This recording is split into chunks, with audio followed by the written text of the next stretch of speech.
Intermediate में apply करने वाले सभी विद्यार्थियों का स्वागत है। और आप में से लगभग अधिकांश लोगों ने इंटरमीडिएट में जो कॉमन एप्लीकेशन फॉर्म कैफ होता है वो भर दिया होगा, ऐसी उम्मीद है। संख्या भी बता रही है कि जितने भी सजग लोग हैं वो भर दिया होगा, क्योंकि आज 30 जून लास्ट डेट है कैफ अप्लाई का। यानी इंटरमीडिएट में नामांकन के लिए इच्छुक विद्यार्थी आज रात तक अप्लाई कर सकते हैं, ऐसा लास्ट डेट है। दो इम्पोर्टेंट इन्फॉर्मेशन आपके समक्ष में शेयर कर रहा हूँ, सभी विद्यार्थियों के लिए जानना ज़रूरी है।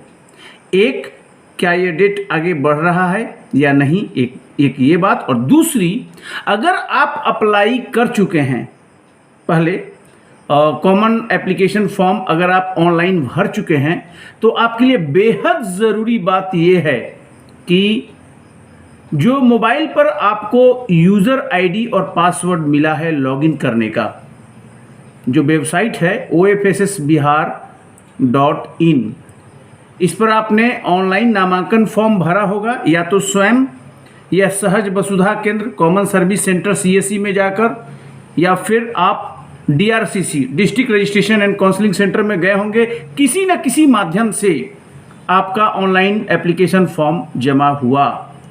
तो एक बात कहीं ना कहीं अगर आपसे मिस हुआ है तो उसको तुरंत दुरुस्त करने की आवश्यकता है, क्योंकि ये मैंडेटरी है।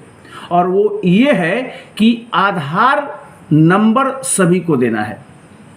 सभी विद्यार्थियों के पास आधार नंबर है, और चूंकि यह एंट्री थोड़ी लेट से इंट्रोड्यूस हुई है, शुरू में अधिकांश विद्यार्थी अप्लाई किए होंगे तो उस समय ये आधार नहीं दिख रहा होगा।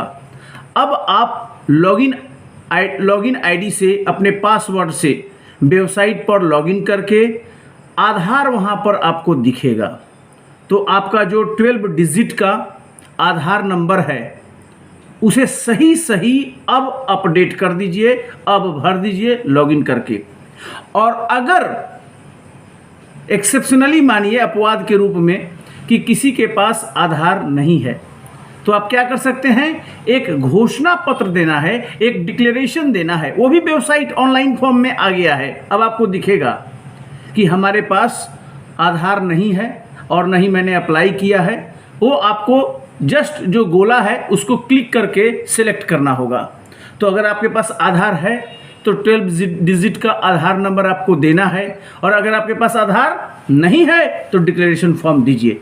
ये कैसे होगा अब, क्योंकि आप तो पहले अप्लाई कर चुके हैं। आप अपने फॉर्म को एडिट कर सकते हैं लॉगिन करके। लॉगिन करने के लिए क्या ज़रूरी है, लॉगिन आईडी पासवर्ड चाहिए, आपके मोबाइल पर आया हुआ होगा। तो ये पहली बात। दूसरी बात, हो सकता है अब आपको लग रहा हो कि आपने कुछ गलत भर दिया। कोई भी अगर डिटेल्स गलत भरा हुआ है, सपोज आपने गलत कॉलेज का सिलेक्शन किया, आपको पता है कि मिनिमम 10 कॉलेज देना ही देना है चॉइस में। अब आपको लग रहा है कि नहीं, हमने गलत कर दिया, हमको नंबर 1 वो नहीं देना चाहिए, उसको नंबर 2 होना चाहिए, नंबर 1 तो ये होना चाहिए। अब आप चेंज कर लीजिए लॉगिन आईडी करके। मतलब जो फॉर्म आप सबमिट किए हैं तो आपके पास फ्रीडम है, चॉइस है। चाहे तो अपने फॉर्म को लॉगिन करके आप अपने चॉइस कॉलेज का चॉइस, जहां पर आप एडमिशन लेना चाहते हैं, उसको बदल सकते हैं। इसके अलावा भी अगर कोई डिटेल्स आपको लगता है कि वो डिटेल्स सही नहीं है, वो गलत हो गया है, तो मौका ना चूकिए, उसको एडिट करके भर दीजिए अंतिम तिथि के पूर्व। अंतिम तिथि के बाद लॉगिन आईडी आपसे आप नहीं कर पाइएगा। तो यह इंपॉर्टेंट बात सबसे पहले मैं कहा हूँ। तो आधार तो बहुत से विद्यार्थी नहीं भरे होंगे, चूंकि लेट इंट्रोड्यूस हुआ है, इसलिए मैं ऐसे सभी विद्यार्थियों को कह रहा हूँ कि आप लॉगिन आईडी करके आधार डालना सुनिश्चित कीजिए। नहीं है तो डिक्लेरेशन कीजिए। दूसरा, कॉलेज के विकल्प को भी एक बार पुनः सोच लीजिए, बेस्ट कहाँ है। अच्छा, कैसे आप कॉलेज चयन करेंगे किसी भी विद्यालय में, आप देख लीजिएगा कि उस कॉलेज में पढ़ाई कैसी होती है, ये सोचना जरूरी है। ये नहीं कि जो मन में आया वो कॉलेज आपने चुन लिया। कॉलेज का सिलेक्शन बच्चे का खेल नहीं है, आपको देखना चाहिए आर्ट्स ले रहे हैं, साइंस ले रहे हैं, कॉमर्स ले रहे हैं। देखिए फैकल्टी, जो पढ़ाने वाले टीचर हैं, अगर आप सिंसियर हैं तो आपको देखना चाहिए। सपोज आप साइंस ले रहे हैं इंटरमीडिएट में, तो देखिए कि वहाँ लेबोरेटरी है कि नहीं, लैब वर्क है कि नहीं। लैब नहीं है तो फिर कैसे कीजिएगा? ये देखना चाहिए हर विद्यार्थी को, ये आपके इंटरेस्ट में है और आपके पास चॉइस भी है और आप ऐसा कर सकते हैं। एडिट ऑप्शन आपके पास लास्ट डेट तक रहेगा। ये नहीं कि जो भर दिया सो भर दिया, आगे देखा हो जाएगा। वो एजुकेशन क्या मतलब, जहां पर आपके अंदर क्वालिटी नहीं हो, आपको नॉलेज ना हो। ये सब शुरू से ही सब विद्यार्थी को करना चाहिए, है ना। और आपको स्वयं मंथन करना चाहिए। एक बार विजिट कीजिए कॉलेज में जाकर, कैसा है क्या है, ये भी आपको सोच लेना चाहिए। ये तो बात ये रही। दूसरी इंपॉर्टेंट बात मैं ये कह रहा था आपको कि वोकेशनल भी इस बार इंट्रोड्यूस हुआ है, जानकारी है ना। वोकेशनल कई कॉलेज, ट्रेनिंग इंस्टीट्यूट है, कॉलेज है जहाँ पर वोकेशनल कोर्स भी उपलब्ध है। जैसे गार्डनिंग है, इस तरह का, जैसे ब्यूटिशियन का कोर्स कई जगह है। मतलब जस्ट मैं एग्जांपल दे रहा हूँ। अनेक ट्रेड की पढ़ाई पहली बार 2022 अभी जो चल रहा है, इसमें वोकेशनल ऐड है, जिसे व्यावसायिक शिक्षा कहते हैं। अब तो डिमांड ही है व्यावसायिक शिक्षा का। स्किल डेवलपमेंट की बात हो रही है, क्योंकि इससे आपको डायरेक्ट जॉब मिलेगा। प्लेन डिग्री से तो कुछ होता नहीं है, तो ज़रूरी है कि आप जो है वोकेशनल कोर्स पर आप ध्यान दीजिए। और कई कॉलेजों में वोकेशनल उपलब्ध है। अभी कैसे पता चलेगा? तो कॉलेज का लिस्ट दिया हुआ है वेबसाइट पर। अगर आप देखें तो आएगा ऑप्शन वोकेशनल कहाँ कहाँ है, आप चुन लीजिए। अगर आप इंटरेस्टेड हैं वोकेशनल लेने में तो उसको आप ऑप्ट कर सकते हैं। ये इंपॉर्टेंट बात है, क्योंकि वोकेशनल इस बार है। एग्रीकल्चर भी है, वो भी कोर्स है। मतलब इस बार science, arts, commerce, agriculture, vocational 5 आपके पास चॉइस है। 5 फैकल्टी इस समय आपको मिल रही है। आपका चॉइस है, आपका इंटरेस्ट एरिया क्या है। किसी से सलाह नहीं लेना है, आप खुद ही विचार कीजिए, मंथन कीजिए कि आपका इंटरेस्ट एरिया क्या है, और जो आपका बेस्ट अंतरात्मा कहे वही फैकल्टी चुनिए। कॉलेज का चयन कॉलेज जाकर पता कर लीजिए। 10 कॉलेज दीजिए, मेरिट के आधार पर आपका सिलेक्शन हुआ। सिलेक्शन कैसे होगा? सिलेक्शन क्राइटेरिया तो निकलेगा ही, मेरिट लिस्ट, कितना नंबर आया, उस कॉलेज में कुल कितना सीट है, उस सीट से तो ज़्यादा नहीं होगा। मान लीजिए सारे विद्यार्थी एक ही कॉलेज में अप्लाई कर दिए तो टोटल सीट के अंदर ही तो एडमिशन होगा। फिर आपका मैट्रिक में परसेंटेज क्या है, रिजर्वेशन भी है, इस तमाम बातों को मिलाकर मेरिट लिस्ट निकलेगा। ये बात हुई। और दूसरी महत्वपूर्ण बात मैं जो बोल रहा हूँ, विद्यार्थियों को मांग को ध्यान में रखते हुए, विद्यार्थियों के मांग को ध्यान में रखते हुए जो एडमिशन, ऑनलाइन एडमिशन का डेट है उसको बढ़ा दिया गया है। यानी कि जो 30 जून आज समाप्त हो रही थी तिथि, वो 5 दिन के लिए और बढ़ गई है। अब 1 जुलाई से 5 जुलाई तक एडमिशन कंटिन्यू रहेगा, जारी रहेगा। यानी अब नए जो तिथि हो गई है वो 5 जुलाई हो गई है, और इसके लिए विज्ञापन प्रकाशित किया जा रहा है। उसके माध्यम से भी आपको जानकारी मिलेगा। लेकिन मैं आपको बता रहा हूं, अब आपके पास अवसर है अपने फॉर्म को एडिट करने का। और जो लोग अप्लाई नहीं कर पाए हैं वो टेंशन ना लें। अगर आप पेमेंट भी नहीं कर पाए हैं तो यथाशीघ्र आप ऑप्शन है 1 तारीख को कर दीजिए, 2 तारीख को कर दीजिए, मतलब 5 जुलाई तक।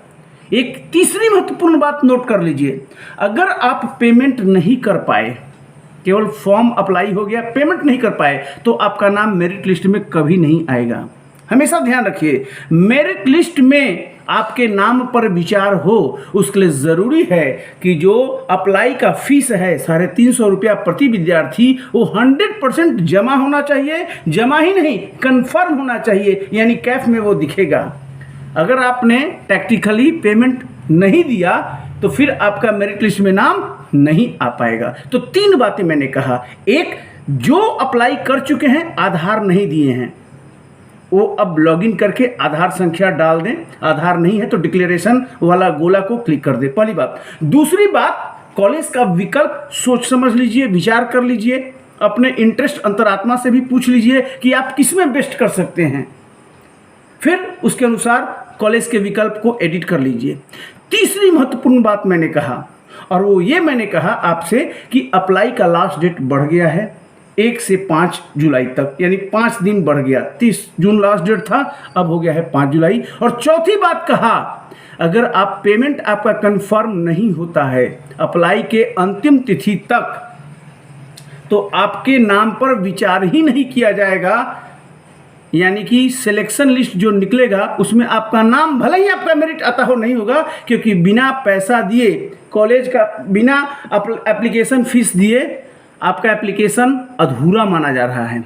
ये नोट कर लीजिए, इसलिए फीस देना है, ऑनलाइन फी कीजिए या फिर चालान के माध्यम से। और पांचवी और महत्वपूर्ण बात, सीबीएसई के विद्यार्थियों को भी मौका दिया जाएगा, आईसीएसई के विद्यार्थियों को भी मौका दिया जाएगा। चूंकि अभी सीबीएसई का रिजल्ट नहीं निकला है, आईसीएसई का रिजल्ट नहीं निकला है, तो जब भी ये रिजल्ट निकलेगा उनको भी मौका दिया जाएगा कि वो इंटरमीडिएट में बिहार बोर्ड के जितने भी कॉलेज हैं, अब तो 6000 प्लस कॉलेज हो गए हैं टोटल, वहाँ पर वो अप्लाई कर सकते। लगभग 6500 प्लस कॉलेज हैं, आपके पास काफ़ी चॉइस है। तो वहाँ पर आईसीएसई सीबीएसई के बच्चों को भी अप्लाई करने के लिए मौका दिया जाएगा, पेमेंट करने के लिए मौका दिया जाएगा। और जब सिलेक्शन लिस्ट निकलेगा अंत में, उसमें सीबीएसई के बच्चे भी शामिल होंगे। तो ये महत्वपूर्ण इन्फॉर्मेशन, कहना नहीं होगा कि इस वीडियो को आप शेयर कीजिए, क्योंकि अनेक विद्यार्थी को नहीं पता होता है और मैं आपको बता रहा हूँ। और कोई भी अगर डाउट है आपको इंटरमीडिएट नामांकन के विषय में, या फिर कैसे कौन सा कोर्स लें, कौन सा कॉलेज लें, क्या करें, कोई डाउट है, किसी तरह का कोई प्रश्न है, तो आप व्हाट्सएप पर भी हमको कर सकते हैं। व्हाट्सएप नंबर है 7903583363। Only WhatsApp message, no calling, calling is not received. तो ये आप कर सकते हैं। इस वीडियो के कमेंट बॉक्स में भी आप प्रश्न कर सकते हैं, इसका भी जवाब मिलता है। तो बहुत बहुत धन्यवाद, थैंक यू वेरी मच। इस वीडियो को शेयर करना ना भूलिएगा, अधिक से अधिक शेयर कीजिए ताकि सबको नॉलेज हो। Thank you very much and all the best. Thank you.